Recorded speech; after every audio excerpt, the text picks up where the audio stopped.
Okay. Last time we have discussed sa Module 7 or sa Lesson 7 nyo yung shelling in ribs. Okay, so today we'll be discussing editing. Repairs naman po ng sketch. Kasi we have sketches or models, 3D models na ginagawa natin wherein sooner or later makikita nyo that it develops errors. Now, somehow that is a result of siguro a bad practice when it comes to drafting at saka yung modeling process. So, kasi usually, di ba, it's just like sa CAD. We shouldn't have any excess drawings or dimensions that are not associated with the figure na pinapakita natin. So, it happens also kay SolidWorks, and given that it's parametric in nature, meron kasi tayong instances wherein nami-miss out natin siya. Okay? Nami-miss out natin siya in a way na, example, nagbura tayo ng plane, and hindi natin alam that there are sketches associated with that plane. So, what happens? Minsan, hindi siya nabubura. Or minsan, there are dimensions associated with that plane. Ang reference is that plane. And then, ang nangyayari is, parang dangling na yung dimensions. It's hanging. Parang hindi niya alam kung saan siya or kung saan yung reference niya. So, it happens. So, meron tayong iba't ibang ways to repair a file or a drawing file, SolidWorks file. But, diagnosing a problem, actually, it's pretty much straightforward dito as long as you have the knowledge na kay SolidWorks. But then, we have to diagnose various problems. Hindi lang siya usually kasi isa. Especially kapag meron silang dependence on other parts of the drawing. So, yung pag-diagnose mo nun is meron naman tayong recommended procedure. May binibigay po si SolidWorks na options. It's not necessarily hierarchical, pero it's somehow easier as it sounds habang kaysa sa in-explain ko. So, anyway, usually it involves repairing of sketch geometry. Okay? So, usually, that's one of the problems, and matututo rin kayo today how to use the rollback bar. We roll back the action, basically. That's what the rollback bar is for. And we also have repair of dangling relations and dimensions. So we have relations dito ha. Yung mga relations natin is yung mga coincident, parallel, perpendicular, kasi minsan hindi natin siya natatanggal or nabubura din. Okay? And meron tayong feature expert to repair problems involving fillets. Okay? Meron kasing problems involving fillets kapag may discontinuity siya or if it's involved in corners. So, dadaanan natin yan today. Now, we have part editing. Okay? So, kay SolidWorks, as a software, nagpo-provide siya ng capability to edit virtually. Okay? Anything, anytime, since parametric nga siya. And then, this allows the software to have this flexibility for us to review or repair any sketch or feature doon sa model. Kahit pa pinakaunang sketch mo yung i-edit mo. Unlike sa CAD, wherein, di ba, when we're dealing with 3D, ang ginagawa natin is, we do the 3D from scratch. Pag i-redo natin yung object. Okay? So, that's one key advantage of this. And, sa part editing naman, usually, ang process is, titingnan natin yung relation sa sketch. Kasi minsan, baka nabago siya or na-delete lang. Then, hahanapin natin, what other errors or occur. Meron tayong option for that, what's wrong option. to investigate and pinpoint the problem. That way, ituturo na niya sa atin. Okay? Next, edit sketch. So, mag-edit tayo ng sketch just to fix the relations. And then, check sketch for feature. Okay? Itong check sketch for feature, it can check the sketch for problems. Okay? And, chine-check natin siya prior natin siya gamitin sa mga features such as extrude, revolve, loft, sweep, or sweep. Yan, yung mga yan. Next is yung edit feature. So, pwede rin naman tayo mag-edit ng feature. Kasi, like I said, parametric nga si SolidWorks. So, you just edit the feature and then, baguhin mo siya as you see fit. So, mas madali siya for this particular case. Okay, so yung mga topics natin, wide range siya. So, hindi lang siya broken sketches, pwede rin tayo mag-reorder. Okay, so makikita nyo yung relevance ng reordering ng ating design tree. Pwede kasi siya. And somehow, madali din siyang gawin. Okay, and for some particular applications, sobrang helpful niya. Okay. Next, finding and repairing problems. So, meron tayong edit feature, edit sketch, and reorder. However, we have to visit yung mga settings kasi meron kasing settings wherein hindi niya i-rebuild yung object as you go along. Okay, kasi like I said, 'di ba? Nag-edit tayo ng sketches, nag-edit tayo ng features, tsaka nagre-reorder tayo. Okay? Pwede nating i-freeze yung ibang features. Latter part ng features or nung design mo, history mo. Pwede mo siyang i-freeze. And ang gagalawin mo lang, example, is yung for this particular period na sinimulan ko siya hanggang siguro at least 20% ng design. So, pwede mo siyang ibalik doon. And, not necessarily na ini-edit mo siya, magre-rebuild siya right away. You have the option to delay yung rebuilding para hindi sayang doon sa ating resources, RAM specifically. So, ayan, meron din naman tayong mga rebuild errors na nag-occur, pero we have the option to force rebuild the item. Depende dun sa pinili mo. Okay? First is, mag-adjust tayo ng error settings. Okay? So, punta muna tayo kay Tools. Punta tayo ngayon kay Options, and then System Options. Where's the options? Meron pa yan sa baba. Yan. Meron tayong system options. And then we have the messages or errors. Saan yung messages and errors natin? Or warnings. Yan. And then, click show errors every rebuild. Now, this is a preference lang. Pero, ito yung pinapagawa sa atin as of the moment. So, please follow. Always pull away. Pull down from display feature manager 3 warnings. Okay, click OK. So, wala tayong masyadong binago. Then, we open this particular file. You can have a copy of this file for yourselves.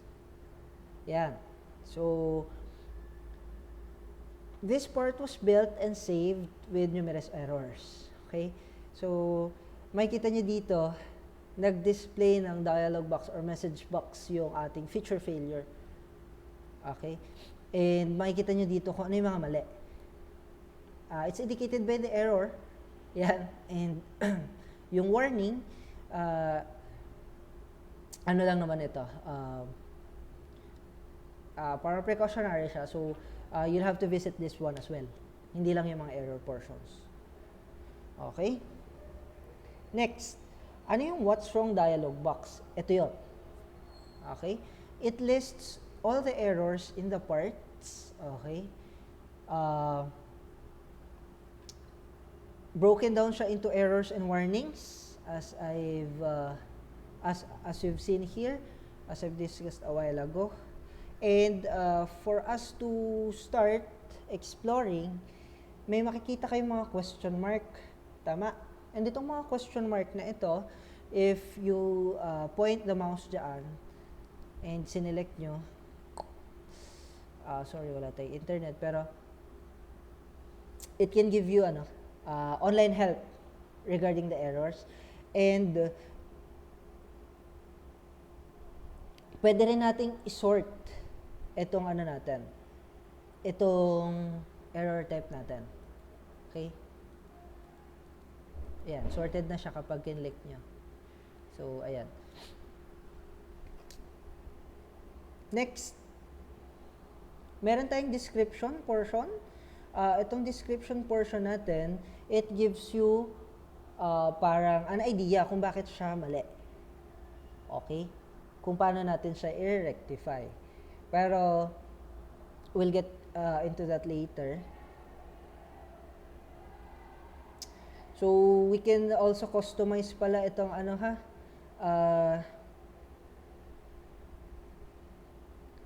itong dialog box na to, what's yung dialog box, to filter out yung mga gusto niyang ipakita. Kasi minsan kapag naayos mo na yung isang portion, nawawala na yung iba. And that gives you lesser problems down the line. So, ayan. Pwede nyo siyang, tanggalin. Diba? Naayos din siya on that particular end.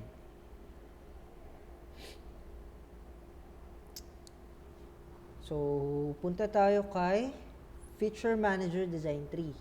So, may kita nyo dito kay Feature Manager Design Tree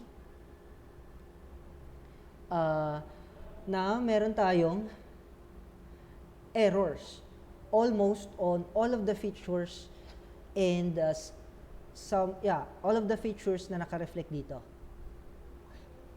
Okay? Meron tayong top level error. Okay? Yung top level error, ito yan. Sa top ng tree, makikita nyo. This is basically useful sa assemblies natin and drawings to see part errors. Okay? So, kung meron tayong assembly and then tinignan natin isa-isa per part, makikita nyo kung saan doon may errors through this Kasi this one is basically lang naman. Hindi yata ito assembly. It's just a part. So, for assemblies and yung more complex drawing, it's much more beneficial if you have that one. Next, yung error mark is placed on the feature that has a problem and cannot create a geometry. Yan. Ito yung mga X. Next, yung warning marker, it is placed on the features that has a problem, but ang difference is nakakagawa pa siya ng geometry. Okay? Ang problema dito is yung binabanggit ko kanina, meron tayong dangling geometry and relations, such as yung mga dimensions natin. And it's featured in a yellow text. Okay? And those that does not have any problems naman is indicated by a black text. Katulad ng mga ginagawa natin kanina. So, ayan. Okay? So, we could search this design tree kung masyadong marami yan, yung mga features na yan. We could search this using this box and i-type nyo lang CUT, cut extrude yan. And then, ilalabas nyo na yung mga features na kailangan nyo. However, it depends naman sa preference nyo kung paano siya. Pwede nyo i-press itong X to clear it out. So, pwede nyo rin siya i-delete. It's up to you kung ano yung mas beneficial sa inyo. Now, yung flat tree view naman, ang ginagawa niya is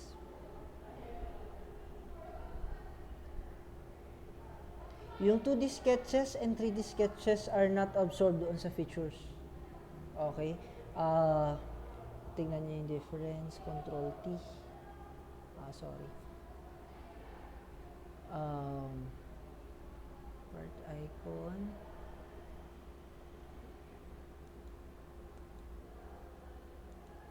Ayan. And then, show flat tree view.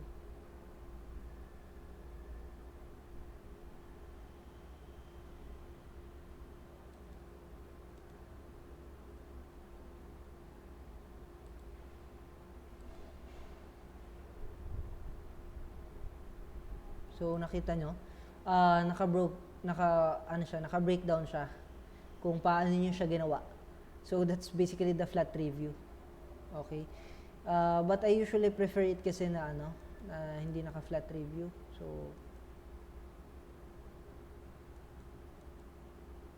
right-click lang natin. Control-T. Yan. Control-T kapag ibabalik nyo siya dun sa dati. Yan.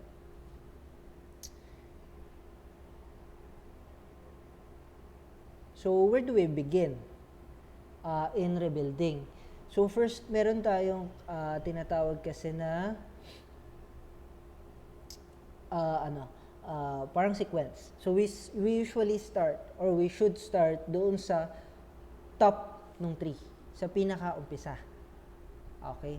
Kasi, if there are an error doon sa base feature, what happens is that nadadala nyo yun hanggang sa baba. Mamaya, kapag naayos nyo yung top feature, yung pinakaunang feature or base feature, mawala na rin yung error sa ibang portion. So, that happens. Okay? Now, meron kasi tayong parang dependencies na tinatawag. Okay? Example, a particular sketch is shared by a particular feature or entity. So, natitrace back nyo kasi yon. Okay, what happens is that, meron tayong dynamic reference visualization. Okay, kung saan natin, kung saan natin, saan yung parent and child features basically. Kapag tinutok nyo dyan. So, dyan pinapakita ko saan siya dependent. And yan yung sinasabi ko kanina that it's important for you to know this kasi katulad nito, yung mains feature ko na nandito from my sketch 1, dependent, yung child feature niya is yung cut extrude, sketch 2, sketch 3, sketch 4, sketch 6, sketch 9, and sketch 13. Diba? So, kapag naayos ko yan, basically, baka mawala yung problems ko later down the line doon sa ibang parts. But it doesn't guarantee that. It's just that a systematic way to approach yung pag ng errors. Okay? So, what's wrong? Okay? Yung what's wrong option kanina, 'di ba inaano niya yung errors. So, pwede natin siyang balikan isa-isa. Right-click nyo lang siya, and what's wrong? So, may lalabas dito. The sketch cannot be used for a feature because an endpoint, please take note, it's an endpoint lang ha. An endpoint is wrongly shared by multiple entities. So, what should we do? Okay? So, what we should do is, i-figure out natin yun. So, pwede nyo rin siyang tingnan by hovering your mouse here, ha? Lalabas yan dito. Okay? Itututok nyo lang, ifo-float nyo lang, pero I prefer it na, yung what's wrong na option. Now, we'll have to edit the sketch. Diba? That's the most logical thing to do. And hanapin natin, anong part ba dito yung kailangan nating ayusin. Okay? So, for a while. Okay. So, sa sketch, we'll have to check the sketch for gaps, overlapping figures, kahit sobrang liit nung gap. So, katulad nito, first one is yung nag-zoom to fit. Meron kayong dangling na point. And wala naman, meron siyang relation somewhere else. But we'll have to delete this one kasi hindi naman siya part ng sketch. Okay? Now, that's the first thing to check. Ayan. So, next, if you could zoom in, Pwede nating tingnan dito if there are items or points na ano. Ayan, katulad nito. So what happens is that aayusin natin to. Okay.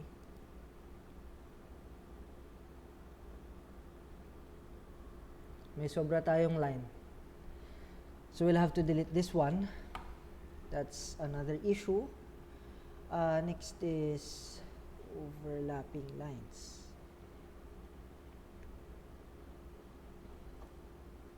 Tingnan natin if may overlap. Wala dito. Somewhere here.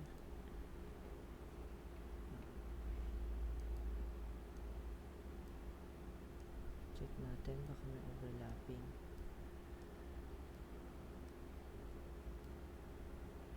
Ayan.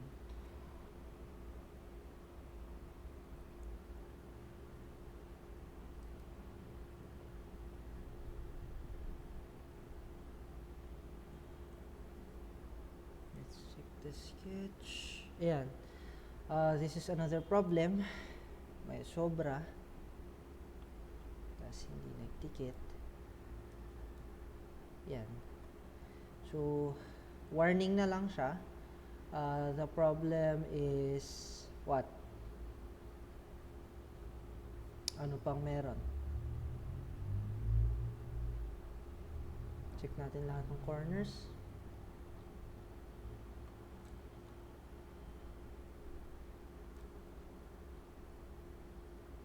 Just in case.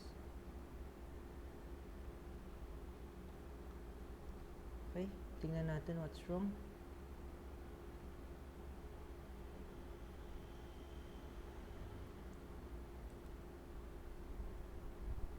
Perpendicular.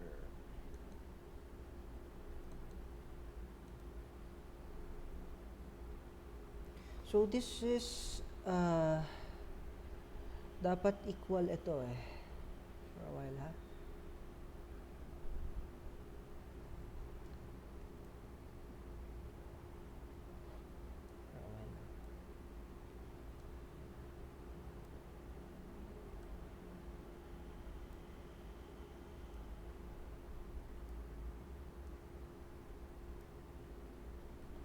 Okay, so that's it so far. Okay, so I've checked for errors and nung wala na akong makita, I simply exited the sketch 2 sa sketch 1 and then lumabas ito.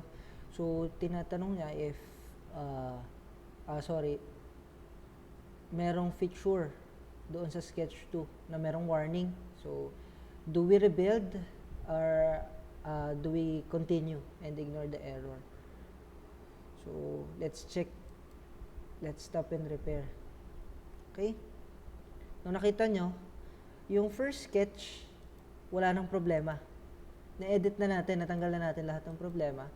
Now, if we look at the sketch 2, meron tayong dalawang warning. First is, the sketch contains dimensions or relations to model geometry which no longer exist.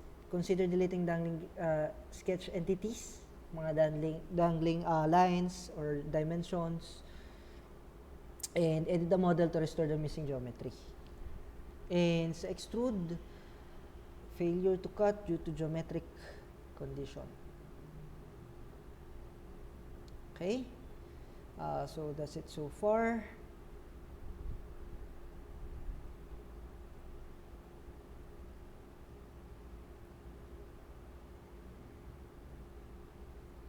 So close natin ito.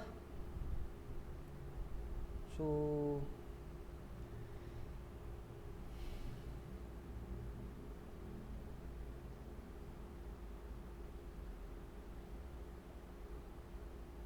punta tayo kay sketch 2.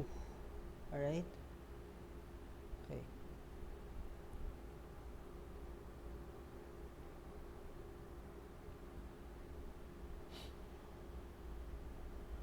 So yung check sketch pala guys, it's here lang ha.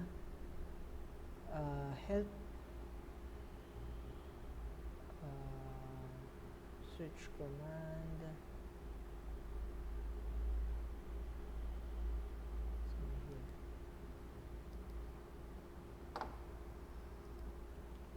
Search natin. Check sketch.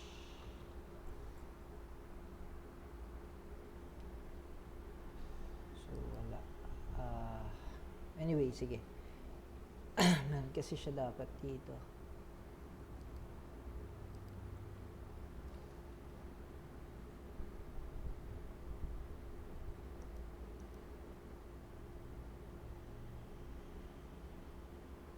Should be here somewhere.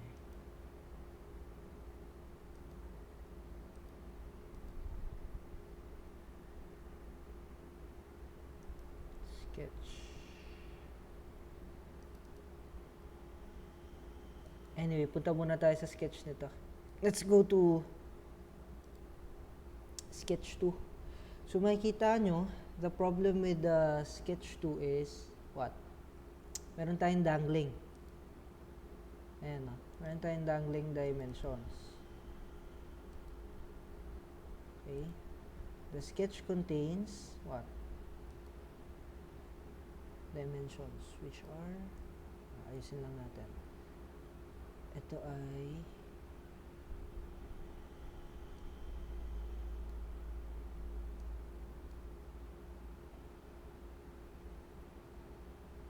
dapat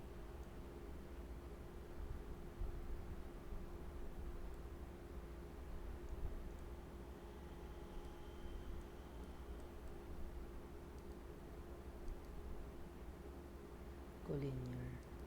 Tanggalin natin to collinear. And then set natin to.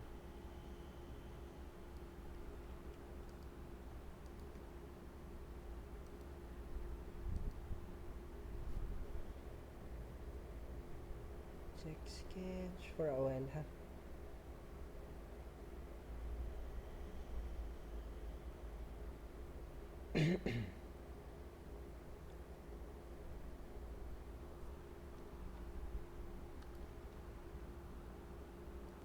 Okay to check for dangling dimensions or relations. So, double click nyo lang yung iba yung kulay, tapos i-highlight naman niya. All you have to do is delete. Okay? Then, let's make this horizontal. Let's try checking the sketch. If meron pa. How about the dimensions? Underdefined siya. Okay,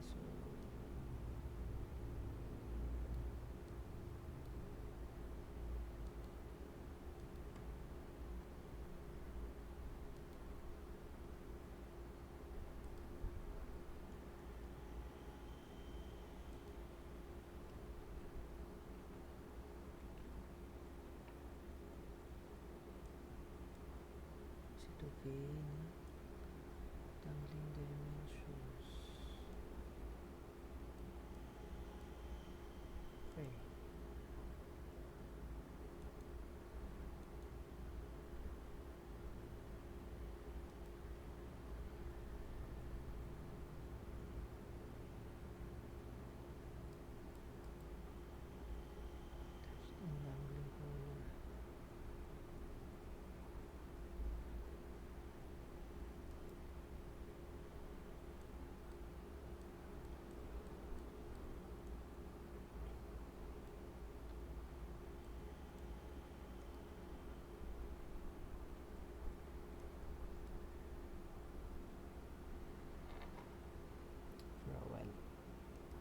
Ayan, so since nabura na natin, yun lang naman pala yung problema na we could exit the sketch and yan na yung figure.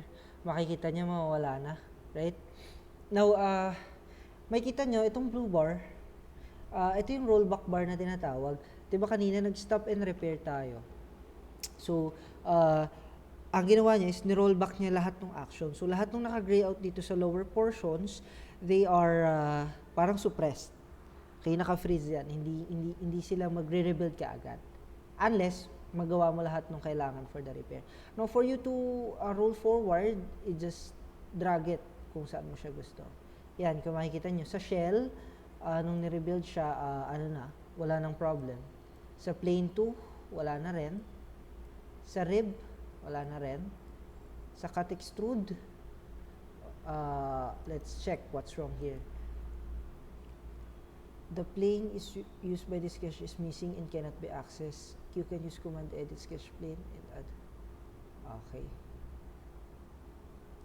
So, for this sketch, edit sketch. Ito yung, wala siyang sketch plane. Okay. So, gawin natin, ito.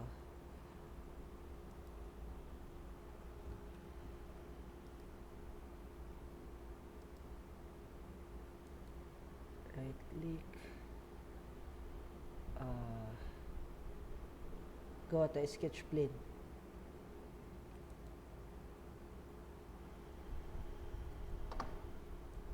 Alright.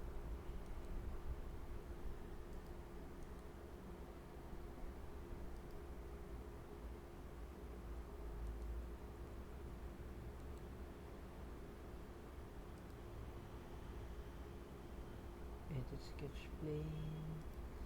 Edit sketch plane. For a while, let's look for the edit sketch plane.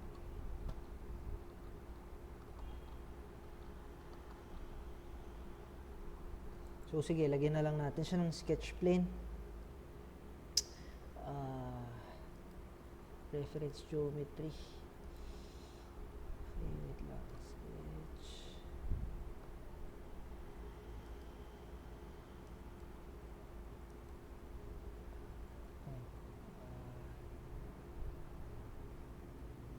Right front.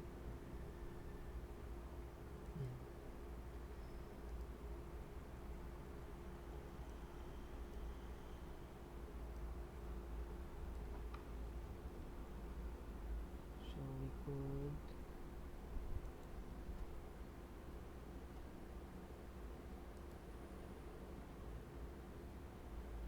for a while.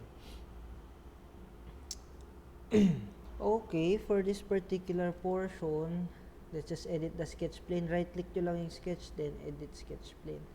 So, wala daw tayong sketch plane.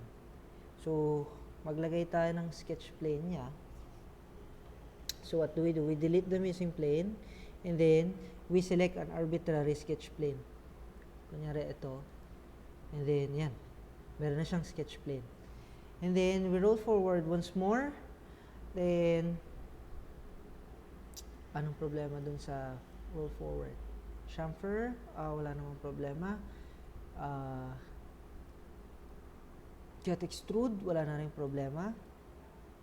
Ito, let's check why. Okay, so this sketch contains dimensions or relations to model geometry which no longer exist. Okay, delete dangling sketch entities. Okay, so let's try editing the sketch. Tingnan natin kung this one. This is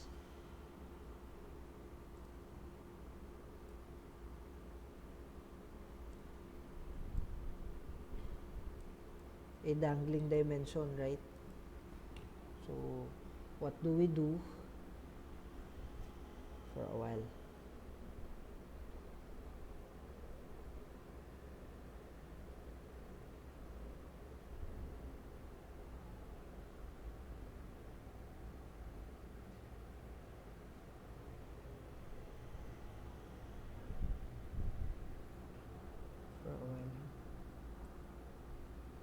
Drag and drop lang natin siya on this portion. Using the red square, nakita nyo, nagbago. Okay, so nawala na yung dangling dimensions for this. So that's the only problem on this part. So we have to exit the sketch. And nawala na yung problem. So, cut extrude 7, wala na rin. Circular pattern 1, wala na rin. Cut extrude 8, meron siyang problem. So, what's the problem with this one? Particular. Dangling dimensions pa rin. Okay? So, tignan natin ito.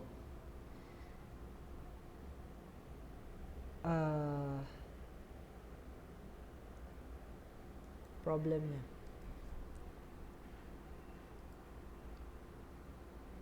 Edit sketch.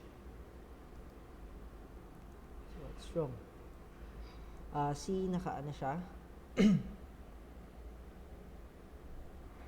Parang hindi siya naka-align yata doon sa likod. So,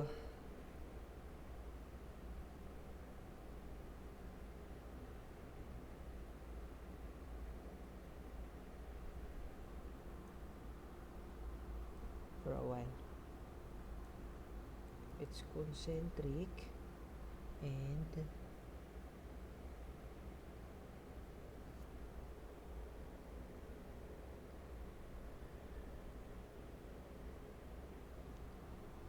so,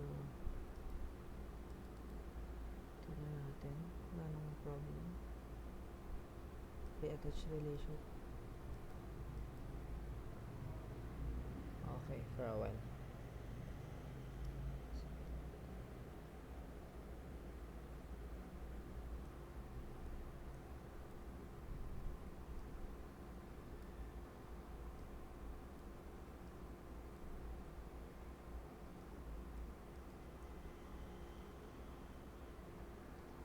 Okay.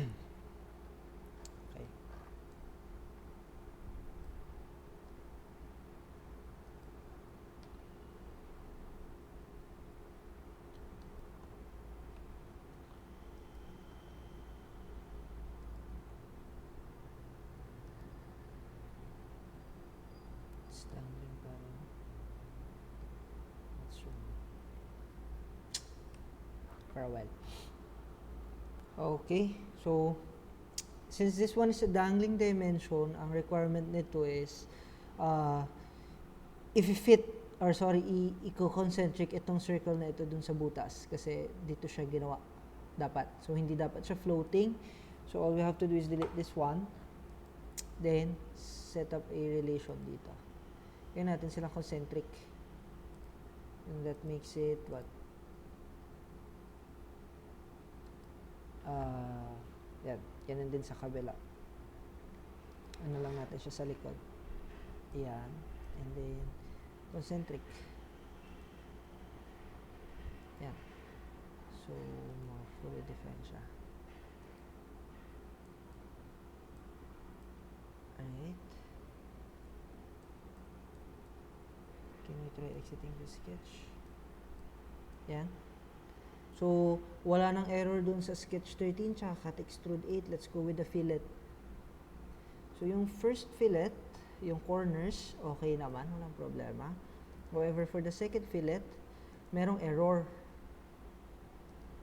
So, what's wrong with this? Okay, so, fail to create fillet, please check the input geometry and radius values or try using the face fillet option. Okay, so yung recommendation niya. Now,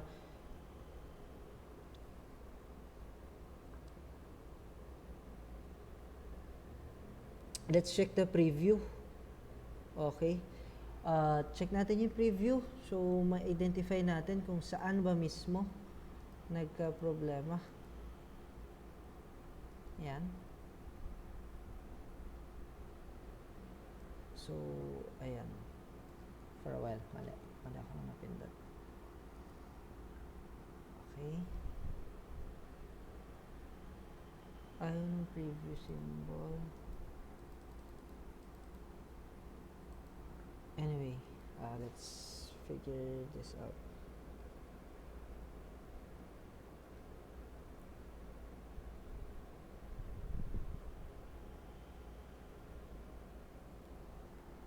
For a while, ha? Tingnan natin. What's wrong? Ayan. Yan pala. So, dito nagpe-fail daw yung yung fillet on this particular area. So, ang gagawin lang natin, gamitin na natin yung feature expert as suggested here. So, kapag click natin siya, magre-rebuild na yung object as necessary. As you can see here, doon sa portions na nagka-problema kanina for the fillet, pwede nyo rin siyang gawin via the tools and options, system options, okay, system options, and then general, tapos yan, enable feature expert. So enabled naman na siya and binigay naman siya sa atin as a solution, so that would do. Now na-rebuild na yung error doon sa particular object. However, as you can see doon sa manual, okay, dapat actually magfi-fillet siya lahat. Yan. Though nag-ano siya sa multiple fillets, however, excuse me, hindi siya nag-fillet dito. So, dapat mag-fillet din siya. Ayan, kung saan lahat nag-ano. For a while. Nag-breakdown naman siya into fillets din. So,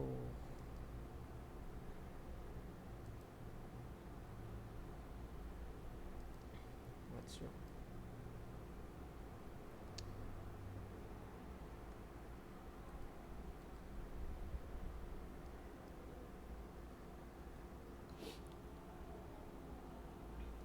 Okay, feature expert, and then resolve siya into different fillets.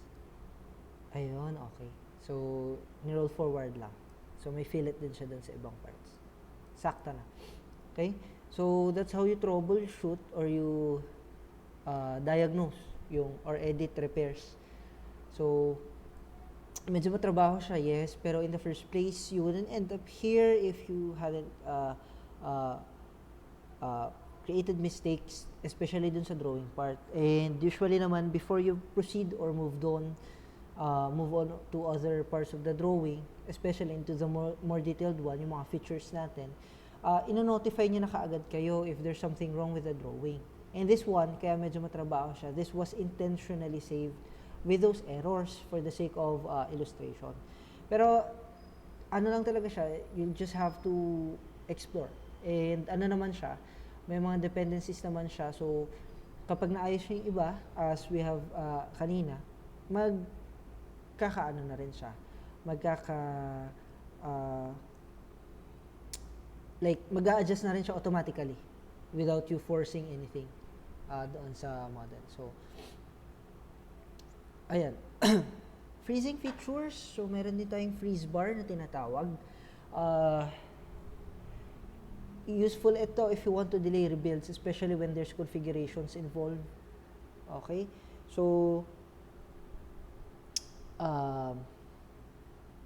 if you freeze or if you use freeze bar, lahat ng frozen portions ay hindi mo ma-edit. Okay? So,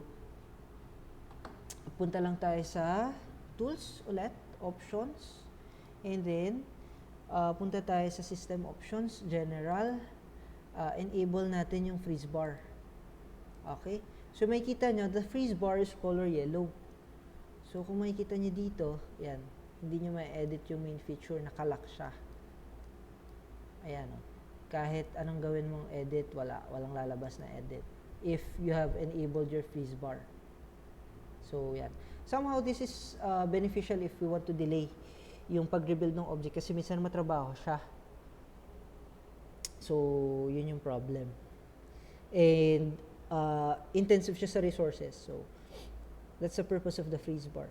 So, yung roll back and roll forward, nagawa naman natin using this blue line. So, alam nyo na rin kung paano siya papalabasin. And that's how we edit repairs. Or we repair drawings po, specifically. Okay. So, As a good practice po, we should observe proper engineering drawing practices po talaga. Yan lang naman. Pero for the most part, hindi naman po tayo magkakaproblema doon as engineers because tinuturo naman po sa atin yun. We just have to be mindful, especially when we're modeling and drafting. And ino-notify naman po tayo every time ni SolidWorks. So, hindi po tayo magkakaproblema ng malala talaga dapat, ideally. So, that's all for lesson 8. Next lesson would be editing design changes naman. So, hindi na po tayo basta-basta nagre-repair this time. Mag-aana na po tayo for the next portion. Magbabago na po tayo ng mismong design and features involved doon sa drawing. Okay. So, thank you.